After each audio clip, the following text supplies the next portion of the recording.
развалинах Только люби меня. 16 века.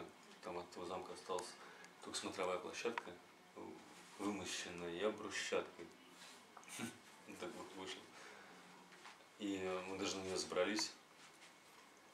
Там такая как платформа, большими грубыми камнями выложена, старинными. И посреди этой платформы торчит старинное высохшее дерево.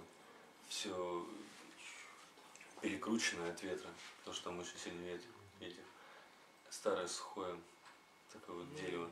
И его, естественно, никто не решался пилить, потому что оно вот с тех пор, как строили эту. Провода, да? Да.